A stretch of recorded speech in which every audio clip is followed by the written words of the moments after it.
Within the field of sources for the study of history of medicine, hagiographical sources, especially the Catholic ones, have in recent years gradually gained the recognition they deserve. Hagiographic text can be classified into various types, such as the Lives of Saints, accounts of the Patience of Martyrs, books or list of miracles, and records of canonization processes or inquiries on miracles and virtues. This text, typically written with the aim of edification, proposing models of sanctity or gathering information to initiate or confirm cults and devotions, often contain valuable insights for the study of society and culture. Given that Catholic sanctity is frequently linked to the health of both body and soul, and thereby to the process of healing, these sources provide substantial information on customs, practices, and behaviors related to bodily health, within a constant interplay of the history of medicine, thaumaturgy, and magical folkloric practices. In a previous lecture at the Center for the Study of Medicine and the Body in the Renaissance, I had the opportunity to present a specific case study that exemplifies this dynamic. The trial for the collection of testimonies of miracles attributed to Saint Angelo of Jerusalem, allegedly died in 1220, conducted in Licata, Sicily, between 1625 and 1627. Of the 113 testimonies gathered in this trial contain references to illnesses, medical treatments, and interventions, such as incision for hernias described as ruptures, rotture, and the conduct of physicians when confronted with healings deemed inexplicable. The case I'm presenting today is partially connected to the one previously discussed, as I will once again focus on geographic sources. The widespread Marian devotion, especially from the late Middle Ages onwards, led to the establishment of numerous places of worship dedicated to Mary throughout Europe, and later in the Americas following the discoveries in the early modern period. These places of worship included not only churches and sanctuaries with altars consecrated by priests and those formally recognized by ecclesiastical institutions, but also a vast array of other signs and images, including votive edicoles on street walls, similar to small temples, modestly crafted images painted on house walls, and representation found in caves and rural areas. These manifestations serve as markers of a devotion that was often popular in the sense of being widespread and collective, primarily involving, if not exclusively, the lower social classes, but often accompanied by the devotion of nobles and members of the upper classes.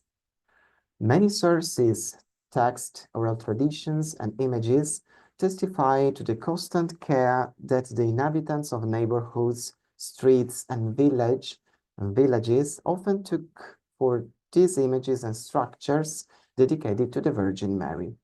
Such care frequently involved lighting candles in front of them, tidying the flower bed or raving where they were situated, or simply making the sign of the cross before them when setting out to work in the fields or elsewhere, and upon returning home.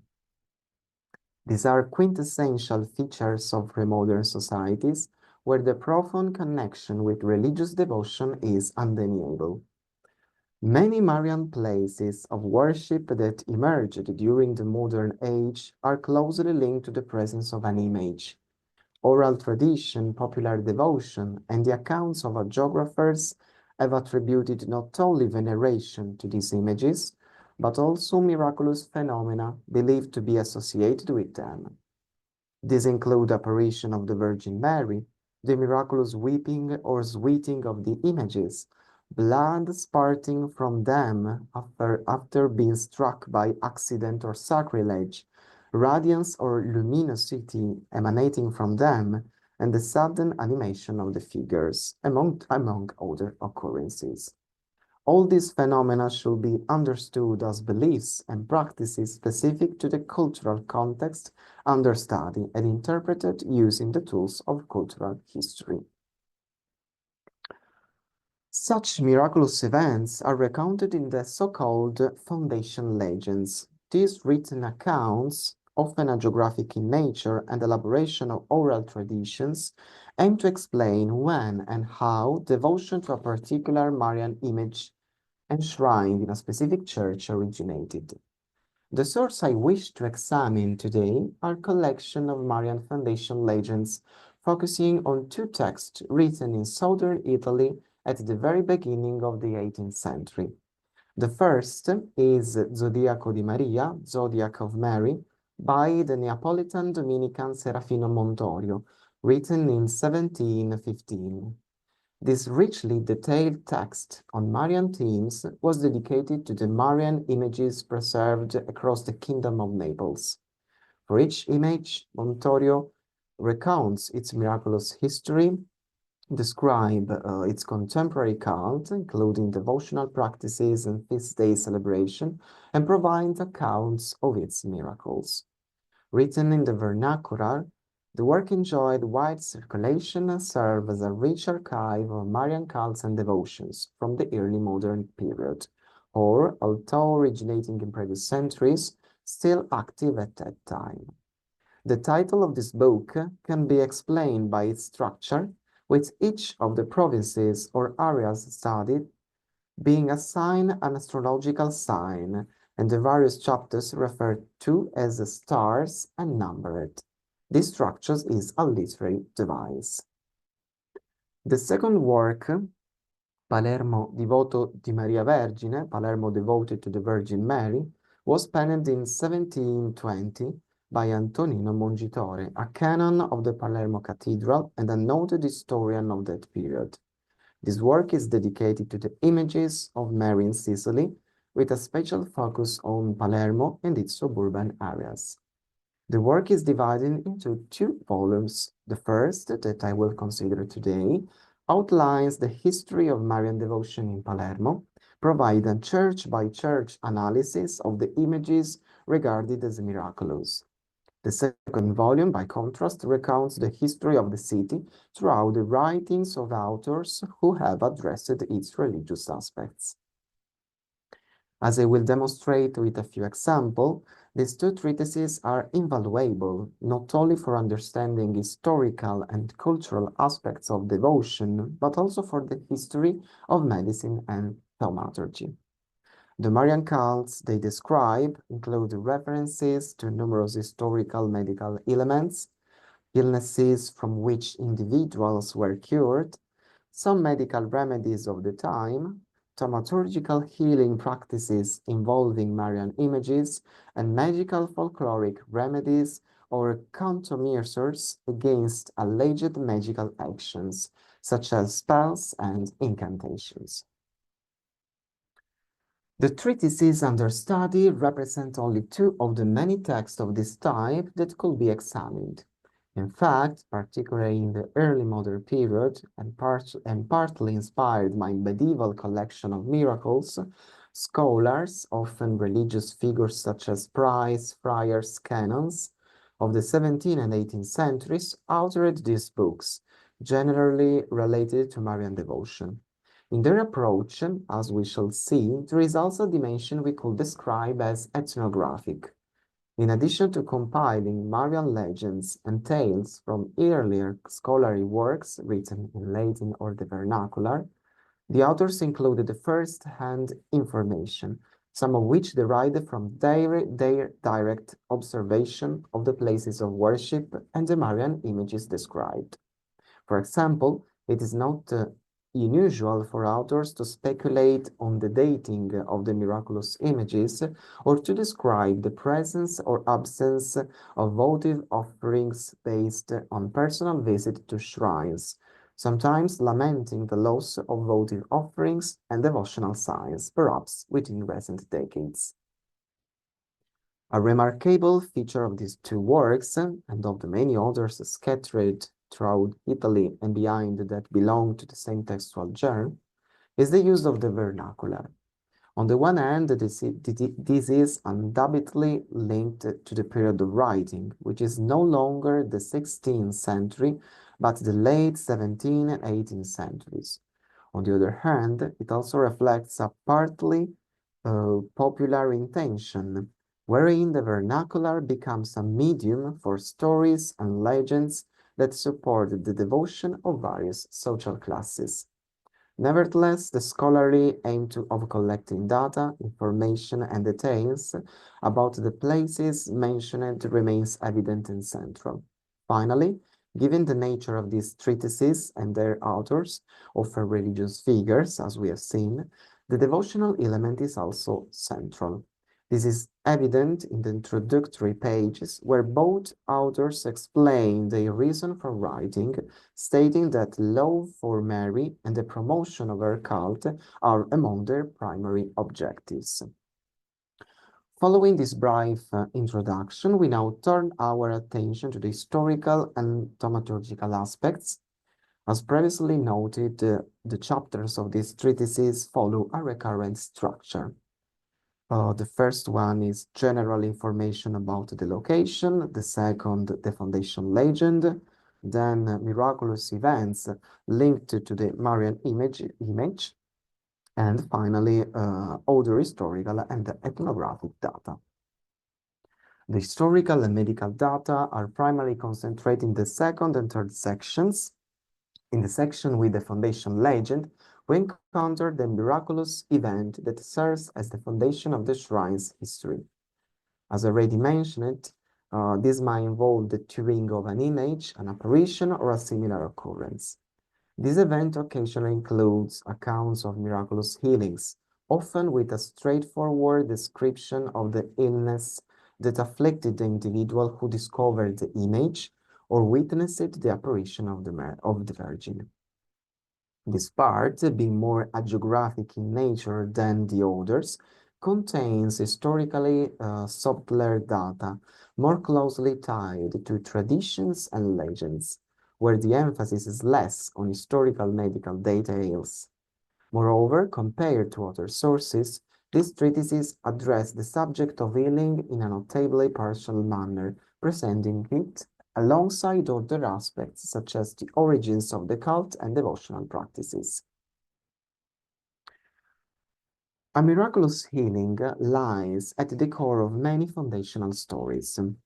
Specifically, this healing often involves the quintessential evangelical pathology, whose sufferers are commonly referred to as cripples. The presence of such condition is frequently interpreted as a geographic topos, portraying physical deformity as a state of marginality first introduced in Christianity throughout the Gospel narratives. One example is the image of Santa Maria delle Grazie, Our Lady of the Graces, in the Church of the Franciscan Observants in Naples, known as Santa Maria la Nuova. When the church was constructed, an image was placed within it, and the first recorded healing attributed to it was that of a young man described as unhappy because of the deformity in his limbs, infelice per la sconciatura delle sue membra. According to this account by Serafino Montorio, the image began performing miracles in 1596. Near the building, there was said to have lived a young man so severely deformed that, according to the author, he appeared more like a monster than a man. His manner of movement is described as being unable to stand, crawling on all fours. Non potendo reggersi in piedi, andava carpone per terra. He was regarded by authors with either horror or pity. Montorio states that the young man, aware that he could not be cured by the medicine of the world, trudged daily to the image of Mary to pray. One day, a miracle was said to have occurred. After dragging himself before the image, he was healed and suddenly able to stand. Here, the author references the episode of the same man in the Acts of the Apostles, and is often the case in such treatises, which, it must be remembered, are the works of religious writers, establishes a clear link between biblical events that represent in the collective perception the history of salvation and contemporary occurrences. The author of Porter notes that the event took place at 11 o'clock in the morning of 7 of August, and that the man, out of gratitude, wore the Franciscan habit for many years. Montorio's sources for this account are texts by other local authors on the history of the cult and that church. This example clearly illustrates the point made earlier. These narratives blend various elements, including a geographic rhetoric designed to replicate evangelical events and ostensibly real episodes, in which a paralytic, described in stereotypical terms, seeks the healing of his affliction. Did the episode really happen? We cannot say. However, the inclusion of precise details regarding the date and the day of the healing suggests the possibility that the author and the sources to whom he refers draw their information from church records of alleged miracles, a practice that was certainly not uncommon at the time, nor is it today. As this brief example demonstrates, the miracle considered to mark the commencement of an image miraculous action include medical details, though it should be understood more within the collective imaginary of illness. While the first section of these stories narrates the legend of the initial miracle associated with the image of Mary, the second section recounts the miracles that occur later, often within a period close to the author's own, 17th and early 18th centuries. These miracles are described in greater detail, not with the immediacy and vividness of the testimonies recorded during the canonization processes, but certainly with considerable specifics. Examining these treatises tools allow us, first and foremost, to identify the most prevalent pathologies for which people sought Marian intervention. Among the most common illnesses are walking difficulties, including numbness or an inability to move the limbs, such as paralysis. This condition has a strong connection with gospel accounts of cripples and paralytics.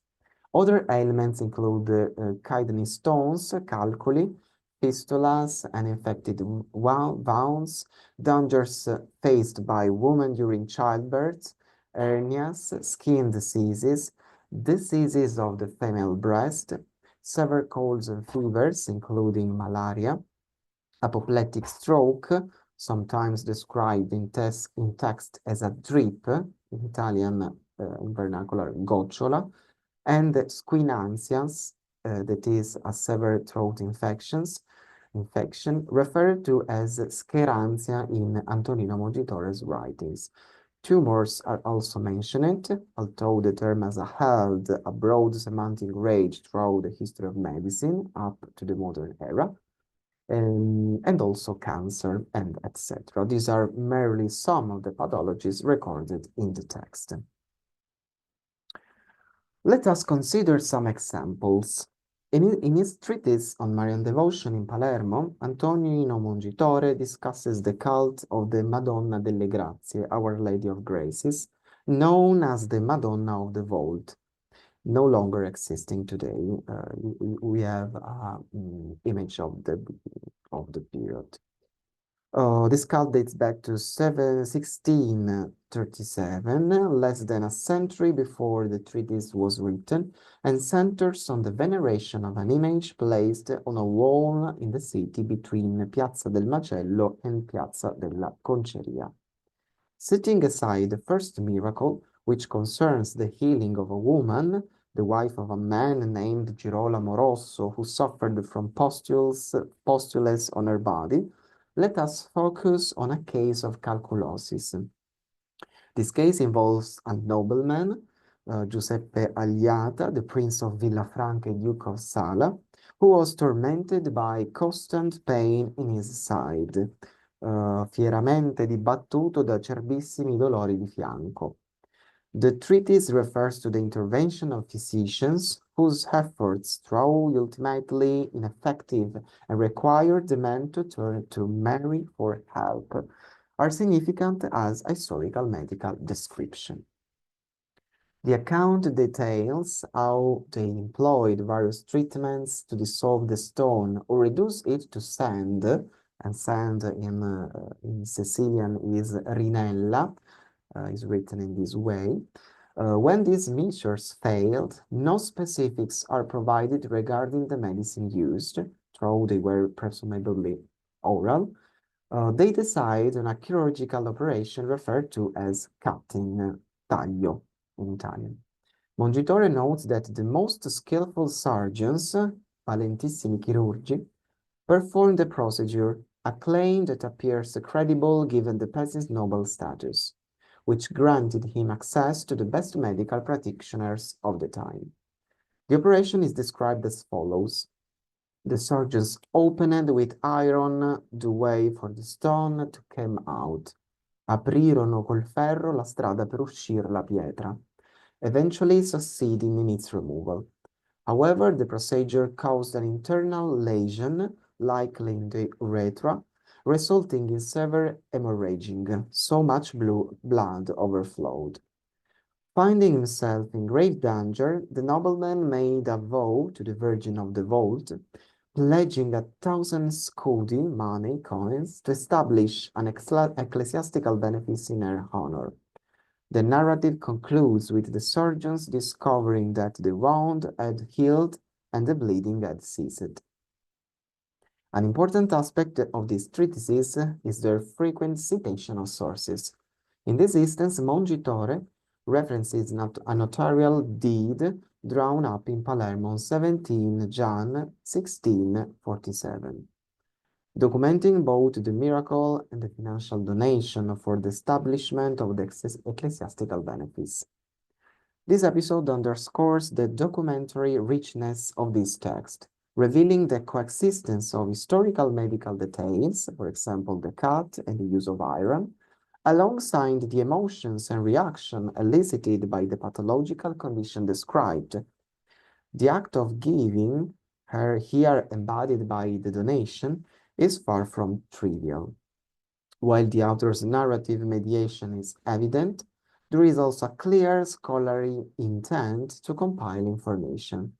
It is worth remembering that these authors, while hagiographers, were also with a deep religious erudition, often interested in historical investigation, albeit for edifying purposes. There are countless additional examples that I may propose, but I would like to highlight a few related to breast pathologies. The first case is recounted by Antonino Mongitore in the context of the cult of Our Lady of Succor mentioned earlier, in Italia Santa Maria del Soccorso. According to the account, a woman from Palermo suffered from a postema in one of her breasts. The doctors, fearing that the disease could spread to her heart and prove fatal, deemed it necessary to remove the breast. I medici giudicarono doversi troncare per non comunicarsi il male al cuore vicino. The woman, understandably terrified, an emotional element that stands out in the narrative, turned to Our Lady in desperation. That night, the woman had a dream in which Our Lady assured her she would recover without medical intervention. Acting as a kind of divine healer or physician, the Virgin touched the afflicted breast with her hands before vanishing from the vision. In Italian, the text says, toccò la Vergine con le sue vivifiche mani la mammella corrotta. The following morning, the woman awoke completely healed, without pain or scare, a miraculous recovery without the need for surgery. The episode is significant because it references the pathology commonly referred to as apostema, a term with a broad semantic range that, in the medical lexicon of the time, typically denoted an abscess. Of particular interest is the concise description of the condition and the remedy proposed by surgeons. The dreaded incision involving the removal of the part of the apostema and of the breast. In early modern sourcing, surgical cutting, often employed in ear for severed hernias, was rightly regarded as extremely risky and painful.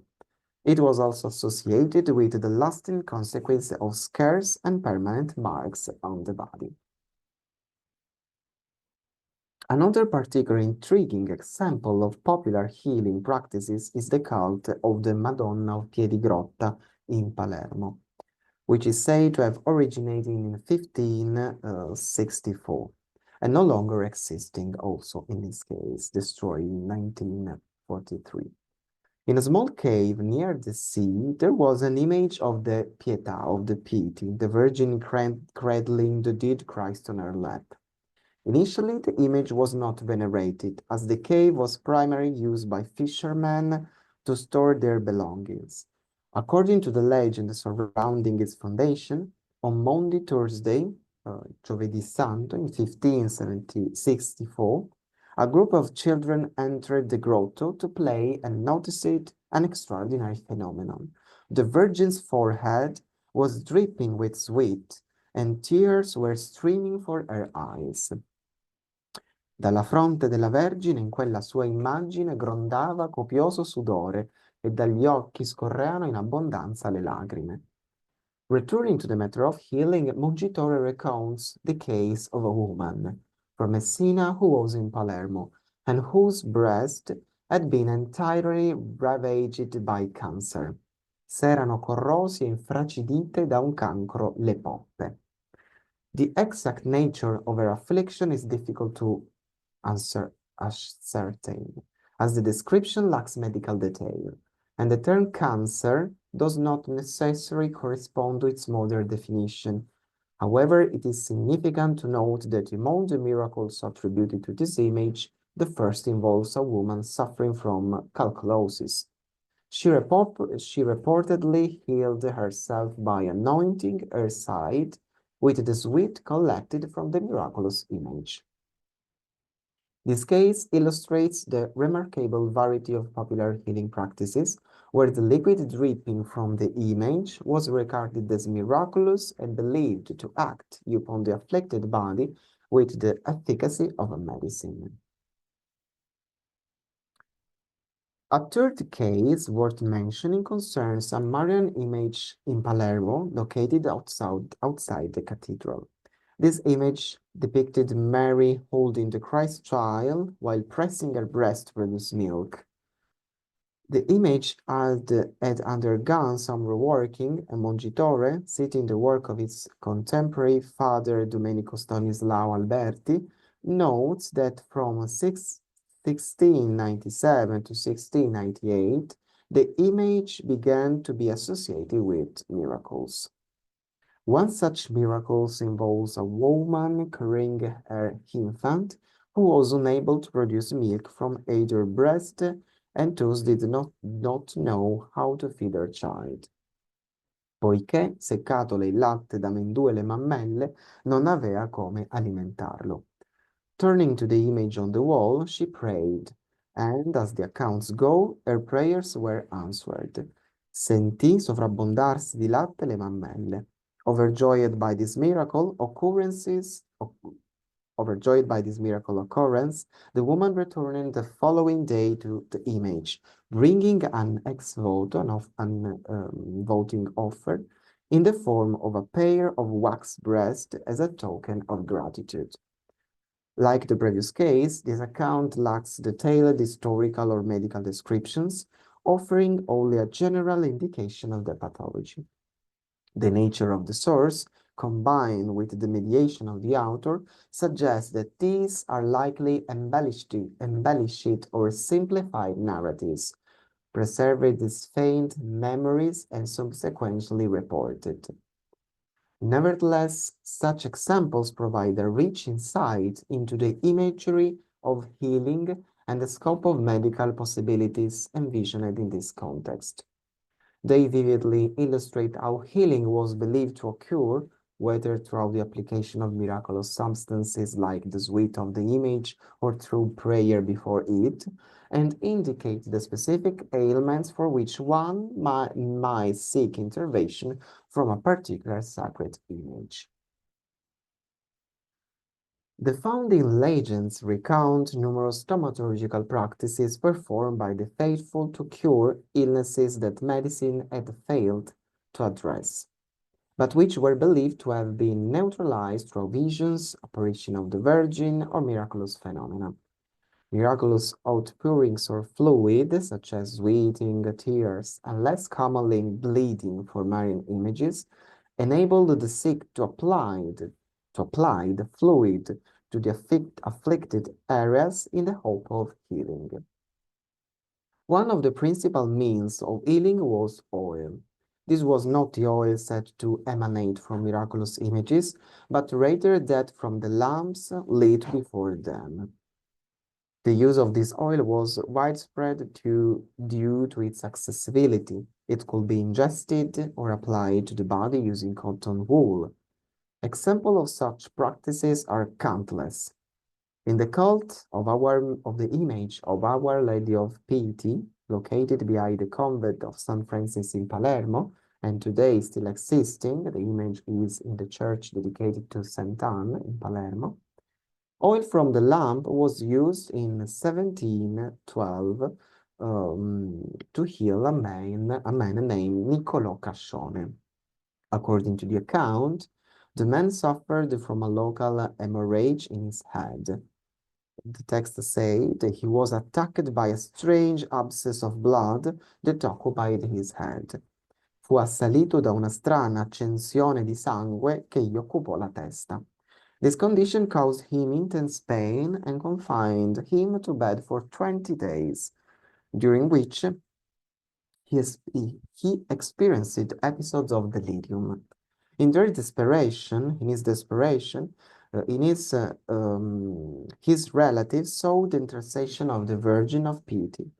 They brought him a wad of cotton soaked in lamp oil, with which they anointed his head, entrusting him to the Virgin's care. E portato a lui un poco di bambaggio insuppato nell'olio della lampana, che ardea innanzi la venerata immagine di Maria, gli unsero con esso la testa, raccomandandolo con gran fede alla Vergine. The oil was applied to his head and reportedly cured him of that condition. In another instance, associated with the image of Our Lady of Sorrows, venerated in the convent of the Seven Angels in Palermo, rosary beads were placed in contact with the statue and distributed to devotees outside the convent. Similarly, within the convent, healings were said to be achieved by applying cotton wool that had touched the statuette to the sick sisters. Some of the founding legends and miracles reported in treatises on images refer to the practice of incubatio, or ritual sleep, at shrines, specifically Marian shrines in this case. Such rites have been recorded in sanctuaries since early Christianity, initially in the East. However, they are pre-Christian practices involving ritual sleep at sanctuaries, where the devotees sought healing from the deity who appeared to them in a dream. Sometimes the ritual culminates in a vision in which the divine figure either heals or reveals how to heal the sick people. In other instances, it is simply a night spent in the presence of the image. Among the miracles associated with the Madonna of Piedigrotta in Palermo, there is account of a man, perhaps between 1574 and 1578, who, unable to walk or speak, had himself tied to a horse and brought to the church. There he spent the night praying before the image and was miraculously cured the following morning.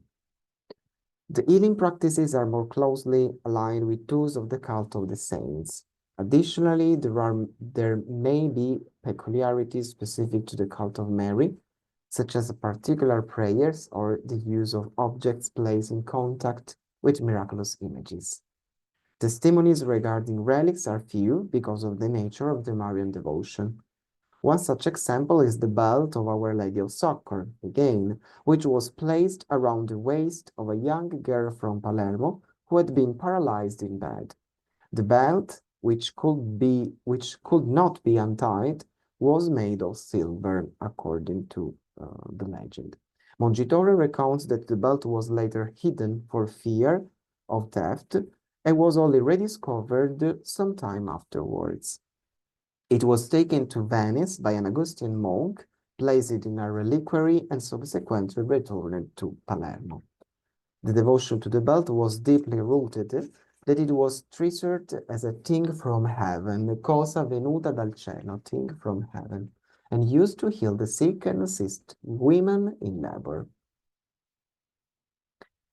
The Marian legends and the authors' analysis of the cults that developed around these images occasionally include fascinating references to practices traditionally linked to healing and curing, yet within the context of so-called magic.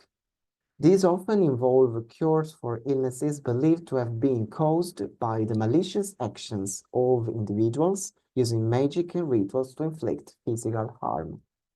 One example of this is the case of the allegedly miraculous water that flowed beneath the church where the Madonna della Provvidenza, Our Lady of Providence, was and still is, you can see the image on the slide, was worshipped in Palermo in 1668.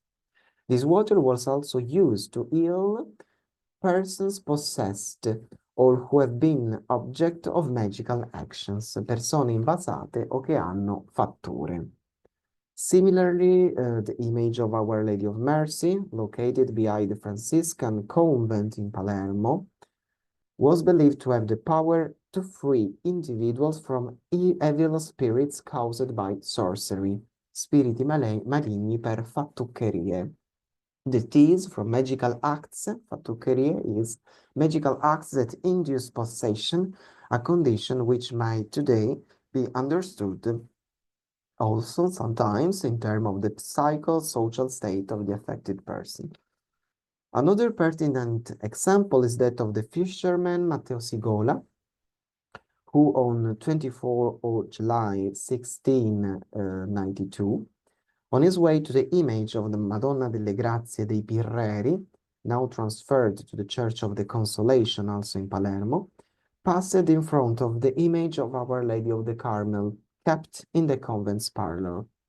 He was freed from tormenting spirits, particularly linked to an incantation. In the exact word in Italian is fattura, again. He was cured after throwing out of his mouth various putrefied foods in which he had been witchcrafted, gettando dalla bocca vari cibi putrefatti nei quali gli era stata ordita una fattuccheria. As a result, the image gained miraculous fame, especially in relation to demonic possession. Subsequently, it was transferred to the convent church.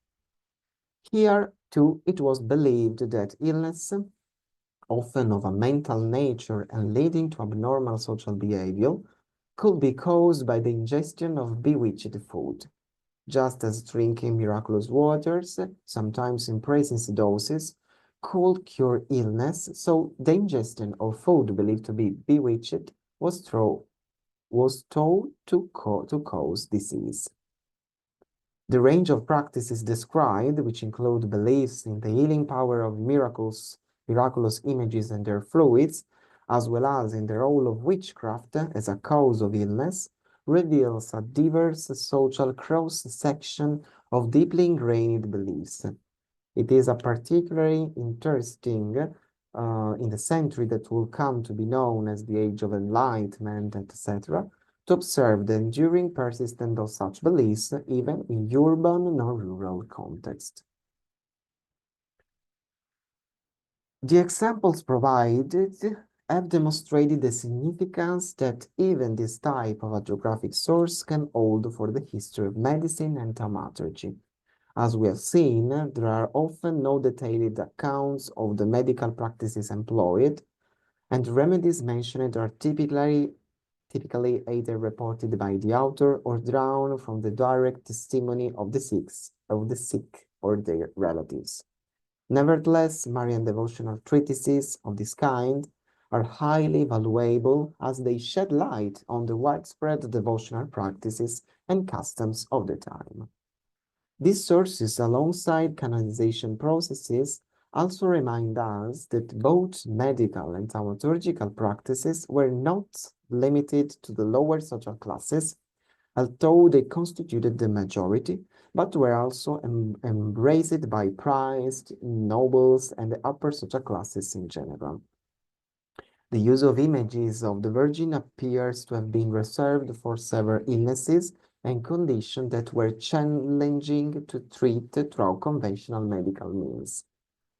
The two cases in question pertain to the mainland and the island of southern Italy.